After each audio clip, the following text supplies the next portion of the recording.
সব নদীর মধ্যে গঙ্গা নদীকে পবিত্র নদী বলা হয়। শ্রী রামচন্দ্রের জন্মের অনেক আগের কথা। ইক্ষ্বাকু বংশের রাজা ছিলেন সে সময় সগর। তার 2 রানী ছিলেন, তাদের নাম কেশিনী ও সুমতি। রানী কেশিনী বিদর্ভ রাজ্যের রাজার কন্যা ছিলেন, আর রানী সুমতি ছিলেন রাজা অরিষ্ঠনেমির কন্যা ও পক্ষীরাজ গরুড়ের ভগিনী। অনেক কাল কেটে গেল, তবু কোনো সন্তান প্রাপ্তি হলো না রাজার।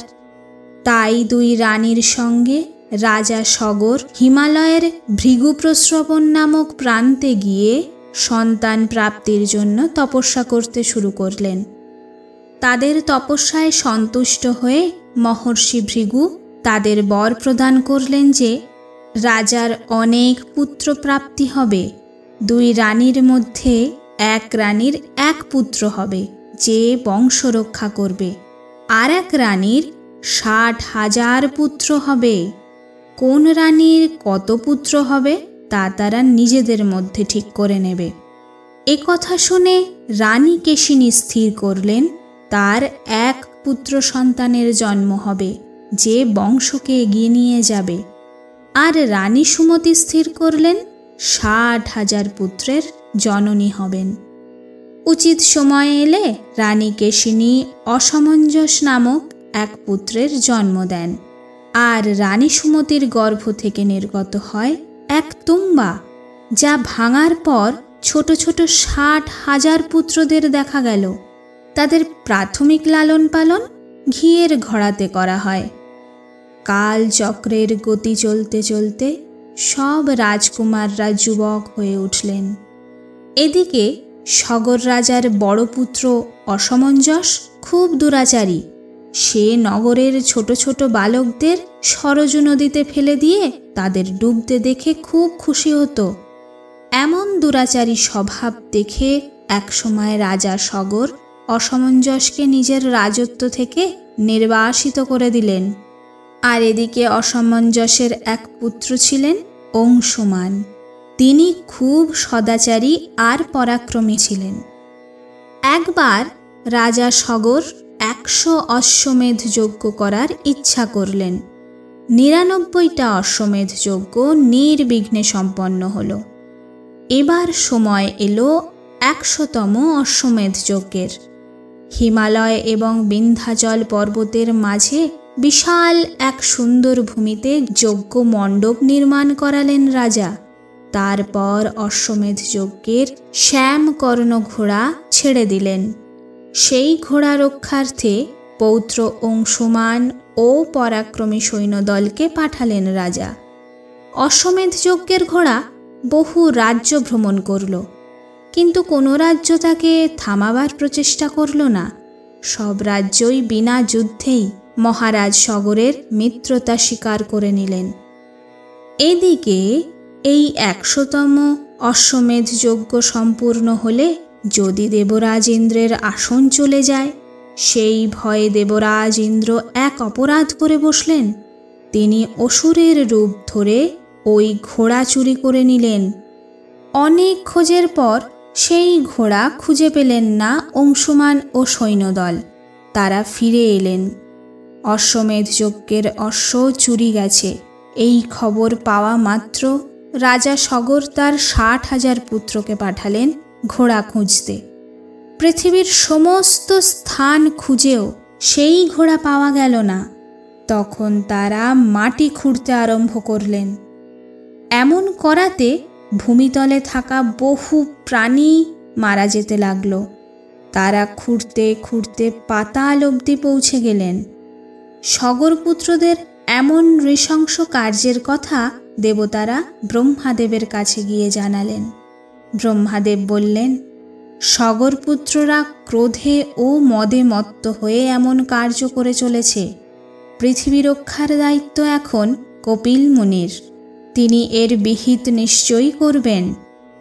ঘোড়া খুঁজতে খুঁজতে সগরপুত্ররা শেষ পর্যন্ত পৌঁছল পাতালে, কপিল মুনির আশ্রমে।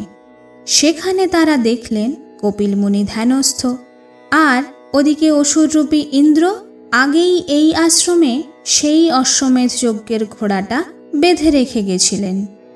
সগরপুত্ররা দেখলেন এই আশ্রমেই অশ্বমেধের ঘোড়া বাঁধা, তাই তারা কপিল মুনিকেই চোর ভেবে বসলেন আর মহর্ষিকে অনেক কটু কথা বলতে শুরু করলেন, এমনকি তাকে মারতে পর্যন্ত উদ্যত হলেন। এমন সব ঘটনার মধ্যে মহর্ষি কপিল দেবের ধ্যান ভঙ্গ হয়ে গেল এবং তিনি ক্রুদ্ধ হয়ে সগরপুত্রদের ভস্ম করে দিলেন। বেশ অনেক দিন কেটে গেল, সগরপুত্রদের কোনো খবর নেই। চিন্তিত সগর রাজা তার পৌত্র অংশুমানকে সৈন্য সহিত পাঠালেন পুত্রদের খোঁজে। অংশুমানও সেই পথ ধরেই অগ্রসর হতে শুরু করলেন, যেই পথ সগরপুত্রেরা তৈরি করেছিল। পথে যেতে যেতে যত মুনি ঋষিদের দর্শন হয়েছে তাদের যথোচিত সম্মান জানিয়ে প্রণাম করে সগরপুত্রদের খোঁজ নিয়ে তবেই অংশুমান পথে অগ্রসর হয়েছেন।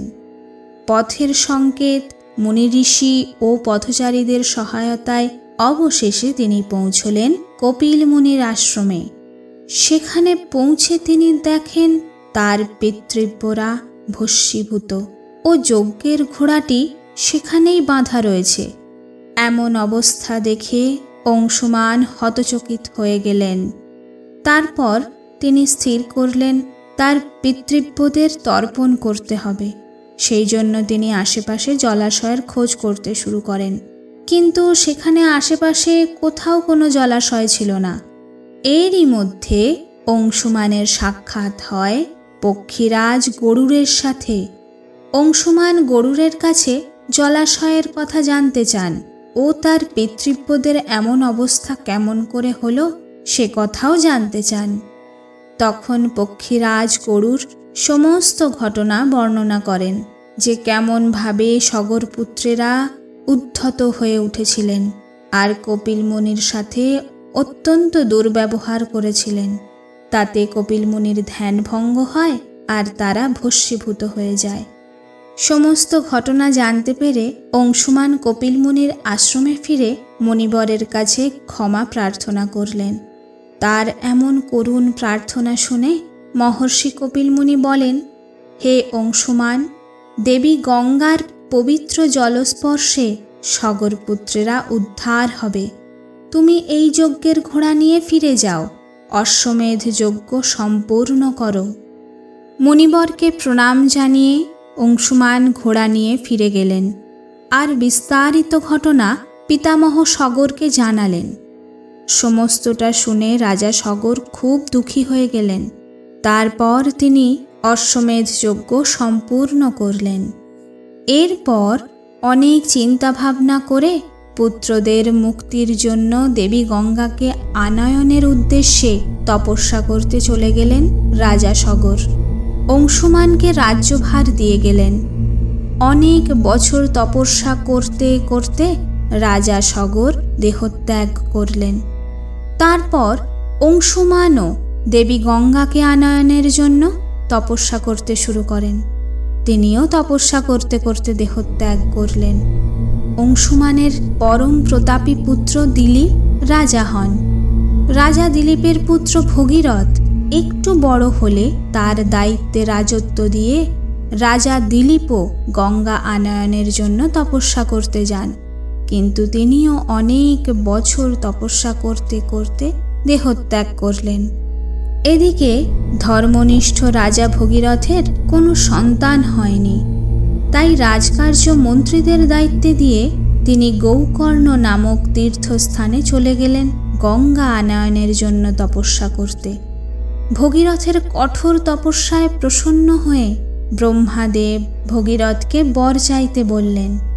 তাতে ভগীরথ বললেন, হে প্রভু, আপনি আমার তপস্যায় প্রসন্ন হলে আমায় এই বর প্রদান করুন, যাতে দেবী গঙ্গা মর্তে অবতীর্ণ হয়ে আমার পূর্বপুরুষ সগরপুত্রদের তার জলস্পর্শে উদ্ধার করেন। এছাড়াও সন্তান প্রাপ্তির বর প্রদান করুন, যাতে ইক্ষ্বাকু বংশ নষ্ট না হয়। এ কথাতে ব্রহ্মাদেব বলেন যে, হে ভগীরথ, তোমার সন্তান প্রাপ্তির ইচ্ছা খুব শীঘ্রই পূর্ণ হবে। তবে প্রথম বর প্রদানে একটা মুশকিল আছে। দেবী গঙ্গা অবতীর্ণ হলে তার প্রবাহের প্রবল বেগ পৃথিবী সামলাতে পারবে না। দেবী গঙ্গার প্রবল বেগকে সামলাতে পারে একজন, দেবাদিদেব মহাদেব। তুমি মহাদেবের তপস্যা করো। এই কথা বলে ব্রহ্মাদেব প্রস্থান করলেন। এতে সাহস হারালেন না ভগীরথ। তিনি আবার তপস্যায় মগ্ন হলেন। এবার তিনি পায়ের বুড়ো আঙুলের উপর দাঁড়িয়ে মহাদেবের কঠোর তপস্যা করতে লাগলেন। শুধুমাত্র বায়ু সেবন করে আহার ছাড়া কঠোর তপস্যা করলেন। এমন কঠোর তপস্যায় মহাদেব প্রসন্ন হলেন ও দর্শন দিয়ে বললেন, হে ভগীরথ, তোমার মনোবাঞ্ছা পূর্ণার্থে দেবী গঙ্গার প্রবল বেগকে ধারণ করব আমি। এই সূচনা পেয়ে অনিচ্ছা সত্ত্বেও দেবী গঙ্গাকে অবতীর্ণ হতেই হয়। দেবী ভাবলেন যে নিজের প্রবল জলধারার বেগ নিয়ে যদি অবতীর্ণ হন তাহলে মহাদেবও সেই জলধারায় বয়ে পাতালে পৌঁছে যাবেন। এমন ভেবে তিনি বেগবতী হয়ে অবতীর্ণ হলেন। মহাদেব বুঝতে পারলেন দেবীর মনোভাব। তিনি তার জটাজুটোর মধ্যে দেবী গঙ্গার প্রবল জলধারার বেগকে ধারণ করে নিলেন। অনেক প্রচেষ্টা সত্ত্বেও দেবী গঙ্গা নিজেকে সেই জটা থেকে মুক্ত করতে পারলেন না। এবার দেবী একটু শান্ত হলেন। তারপর বুঝতে পারলেন তার কার্যের কথা। মা গঙ্গাকে মহাদেবের জটাতে আটক দেখে ভগীরথ আবার মহাদেবের স্তুতি করলেন ও প্রার্থনা করলেন যাতে তিনি মা গঙ্গাকে মুক্ত করে দেন। মহাদেব প্রসন্ন হয়ে দেবী গঙ্গার একটি ধারাকে নিজের জটা থেকে মুক্ত করলেন হিমালয় পর্বতের বিন্দুসর নামক একটি স্থানে। গঙ্গার ধারা মুক্ত হয়ে পড়তেই 7টি ধারায় বিভক্ত হল। গঙ্গার এই 7 ধারার মধ্যে 3 ধারা আহ্লাদিনী, পাবনী ও নলিনী পূর্ব দিকে প্রবাহিত হয়। সুচক্ষ, সীতা ও সিন্ধু নামের 3 ধারা পশ্চিম দিকে প্রবাহিত হয়। আর 7ম ধারা মহারাজ ভগীরথের পেছন পেছন প্রবাহিত হয়। ভগীরথ শঙ্খ বাজিয়ে যে পথ দিয়ে এগিয়ে যাচ্ছেন, পেছন পেছন দেবী গঙ্গাও সেই পথ দিয়ে এগোচ্ছেন। এই যাত্রাপথে আরও বিভিন্ন সুন্দর ঘটনা ঘটে, যা পরে কোনো সময় আলোচনা হবে। যাই হোক, পথে যেতে যেতে জহ্ন মুনির আশ্রমে এসে পৌঁছালেন ভগীরথ ও দেবী গঙ্গা। জহ্ন মুনির আশ্রমে যজ্ঞ হচ্ছিল সেই সময়। সমস্ত যজ্ঞ সামগ্রী সহ আশ্রমের পর্ণকুটির গঙ্গার জলে ভেসে যেতে লাগলো দেখে জহ্ন মুনি রেগে গেলেন। তিনি গঙ্গার সমস্ত জল খেয়ে নিলেন এক অঙ্কুশে। এমন দেখে সেখানে উপস্থিত অন্য ঋষিরা চিন্তিত হয়ে পড়লেন। ওদিকে ভগীরথ কিছু দূর এগিয়ে দেখেন যে দেবী গঙ্গা পিছনে নেই। ফিরে এসে জহ্ন মুনির আশ্রমের হাল দেখে তিনি বুঝতে পারেন। তিনি মুনিবরের কাছে ক্ষমা প্রার্থনা করেন ও বলেন যে তার পূর্বপুরুষের উদ্ধারের জন্য মা গঙ্গার পবিত্র জল প্রয়োজন। সাথে অন্যান্য মুনি ঋষিরাও দেবীকে মুক্ত করতে অনুরোধ করেন। জহ্ন মুনি বুঝতে পারেন ও তিনি তার জানু অর্থাৎ হাঁটু কেটে মা গঙ্গাকে মুক্ত করেন। এ বিষয়ে কোথাও কোথাও বলা আছে জহ্ন মুনি নিজের কান দিয়ে দেবী গঙ্গাকে মুক্ত করেন এবং তিনি দেবী গঙ্গাকে নিজের কন্যা রূপে স্বীকার করেন। তাই দেবী গঙ্গার আরেক নাম হয় জাহ্নবী। ভগীরথের পথ নির্দেশে সাগর অবধি পৌঁছে যান দেবী গঙ্গা। তারপর সেই স্থানে পৌঁছে যান কপিল মুনির আশ্রমে, যেখানে সগর রাজার 60,000 পুত্রের ভস্ম পড়েছিল। দেবী গঙ্গার জলস্পর্শ মাত্র সগর পুত্ররা মুক্তি লাভ করলেন। সেই থেকে দেবী আজও বয়ে চলেছেন, কোটি কোটি জীবের উদ্ধার করে চলেছেন। রাজা ভগীরথের তপস্যার দ্বারা মা গঙ্গার অবতরণ হয় বলে দেবীর আরেক নাম ভাগীরথী। এমন বলা হয়ে থাকে মা গঙ্গার স্বর্গ থেকে মর্তে অবতরণের দিনটি ছিল জ্যৈষ্ঠ মাসের শুক্লপক্ষের দশমী তিথি। তাই এই দিনটি গঙ্গা দশহরা হিসেবে পালিত হয়। যে কোনো দিনই গঙ্গা স্নান করার মাহাত্ম্য আছে, তবে মনে করা হয় এই গঙ্গা দশহরা দিবসে গঙ্গা স্নানের বিশেষ মাহাত্ম্য আছে। এই দিন স্নান করলে জীব 10 রকম পাপ থেকে মুক্তি লাভ করে। সমস্তটা শুনে নীরাঞ্জনা বলল, দাদু, যদি কেউ গঙ্গা স্নান করতে না যেতে পারে তাহলে কি তার গঙ্গা স্নান হবে না? দাদু বললেন, ঠিক বলেছ তো দিদি ভাই, কিন্তু একটা বিশেষ ব্যাপার আছে। গঙ্গা স্নান করতে সবসময় গঙ্গাতে যেতে হয় না। গঙ্গা থেকে দূরে থাকলেও গঙ্গা স্নান সম্ভব। একরকমভাবে বলা হয়, ঘরে যে জলে স্নান করা হয় সেই জলে যদি কিছুটা বা কয়েক ফোঁটা গঙ্গা জল মিশানো হয় এবং সেই জল দিয়ে যদি স্নান করা হয় তবে তা গঙ্গা স্নান হয়। আবার ভক্ত সাধকেরা বলে থাকেন, অন্তরের সমস্ত মলিনতা ভুলে একাগ্র চিত্তে মা গঙ্গাকে স্মরণ করে স্নান করলে সেই স্নান গঙ্গা স্নান হয় এবং গঙ্গা স্নানের সম্পূর্ণ ফল লাভ হয়। তবে হ্যাঁ, মনে রাখতে হবে, গঙ্গা স্নানে তখনই সকলের পাপমুক্ত হয় যখন সে সংকল্প করে যে আর কখনো সেই পাপ কাজ করবে না। নীরাঞ্জনা বলল, বাহ, দারুণ তো।